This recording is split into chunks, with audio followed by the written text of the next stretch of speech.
પણ ભાઈઓ બહેનો,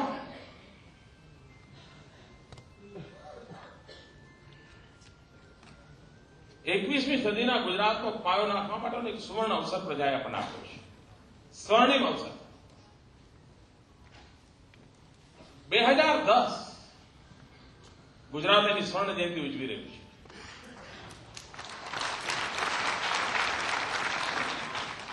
મિત્રો, મારે માટે સ્વર્ણિમ જયંતિ એ કોઈ સમારંભ નથી.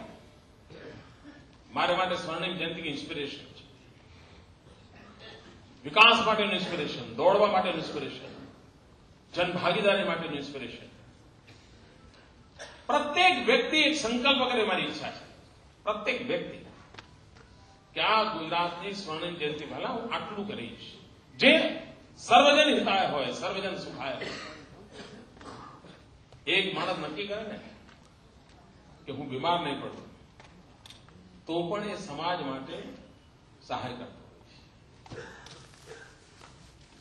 એક વ્યક્તિ એમ નક્કી કરે હું ટ્રાફિકનો ભંગ નહીં કરું, તો પણ એ સમાજ માટે સહાય કરતો હોય છે. નાના 5.5 કરોડ સંકલ્પ, પ્રત્યેક વ્યક્તિનો સંકલ્પ. આ પ્રત્યેક વ્યક્તિનો સંકલ્પ સ્વર્ણિમ ગુજરાત તરફ લઈ જવા માટેની ગતિને તેજ કરી શકે.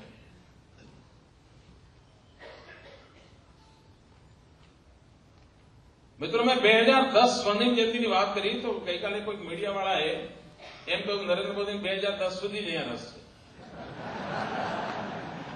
હવે આવા લોકોની વચ્ચે જીવવાનું છે ભાઈ.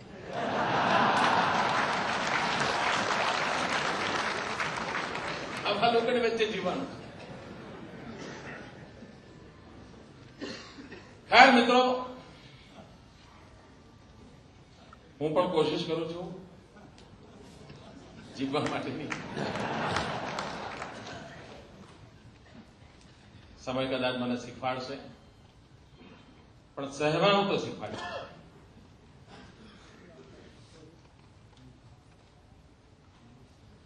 મિત્રો, આ ચૂંટણીમાં રાજનાથસિંહથી લઈને સૌએ ગુજરાતની ખૂબ ચિંતા કરી. ઇવન અમારા વેંકૈયાજી તો ટાઈમ્સ ઓફ ઇન્ડિયા વાંચે, પેલું સટ્ટા બજારનું વાંચે એટલે પછી ફોન કરે મને. મેં કોઈ ટાઈમ્સ ઓફ ઇન્ડિયા હવે સટ્ટો ચલાવે છે.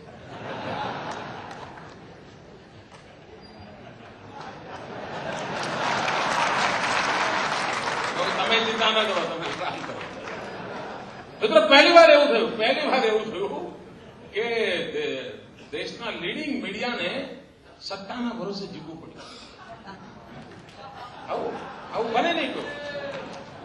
આનાથી બીજું દુર્ભાગ્ય ને હોય છે કે લોકશાહીના એક મહત્વપૂર્ણ સ્તંભનું પણ આપણે પણ એને સ્ટ્રેન્થન કરવા પડશે.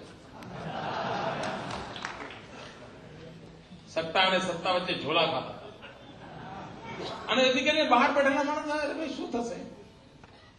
પછી મારે એમ કહેવાનું હોય કે હવે આરામ કરો ને ભાઈ, જોઈશું.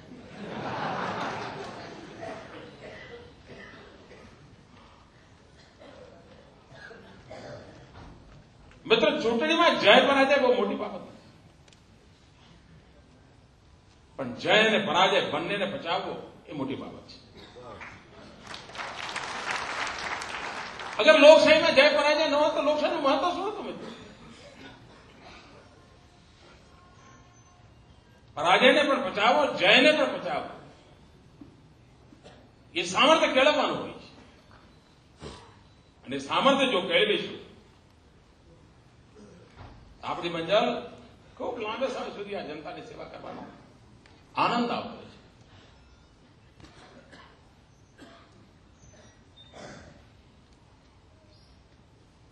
મિત્રો, કદાચ આપણને અંદાજ નહીં હશે,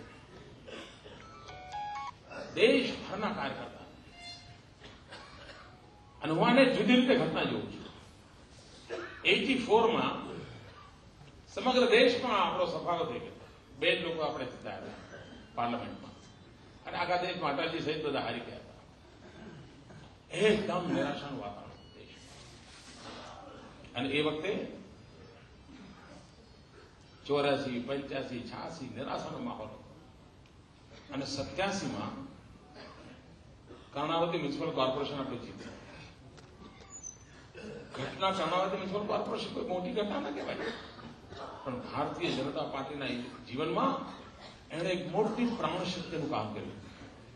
87માં ભારતીય જનતા પાર્ટીનું કર્ણાવત મ્યુનિસિપલ કોર્પોરેશન જીતવી એણે સમગ્ર દેશના ભારતીય જનતા પાર્ટી કાર્યકર્તાઓમાં એક નવી પ્રાણશક્તિ પૂરી.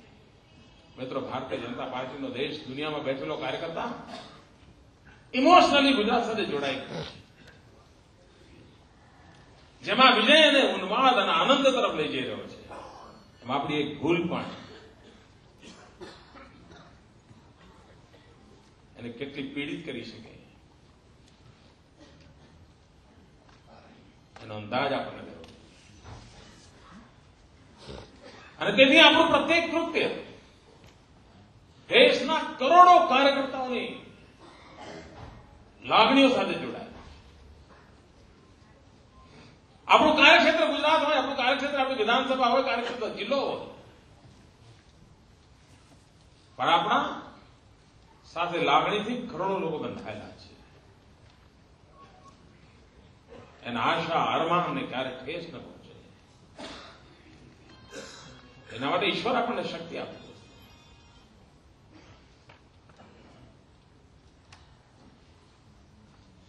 કાલે મિત્રો બંધારણની વિધિ છે, શપથ સમારોહ છે સ્ટેડિયમ પર. આપણે બધા યજમાન છીએ, આપણે મહેમાન ન બની છીએ. સૌની આપણે કાળજી લઈએ, બધાની ચિંતા કરીએ. કદાચ મીડિયાના મિત્રો પણ ખૂબ મોટી સંખ્યામાં હશે.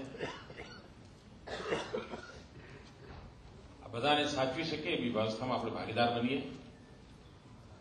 ફરી એકવાર મિત્રો, આપ સૌએ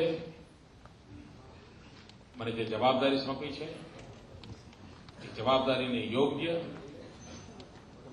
હું બનું, આપ સૌના સહાયથી બનું. મિત્રો, મારે મન આપણે 117માં કોઈ ઊંચે નથી, કોઈ નીચે નથી. આપણે બધા જ 117 સમાન છીએ.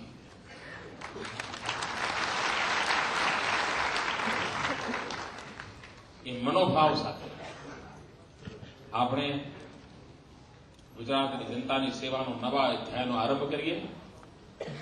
એવા જ એક સંકલ્પ સાથે ફરી એકવાર કેન્દ્રીય નેતૃત્વનો અંતઃકરણપૂર્વક આભાર માનું છું.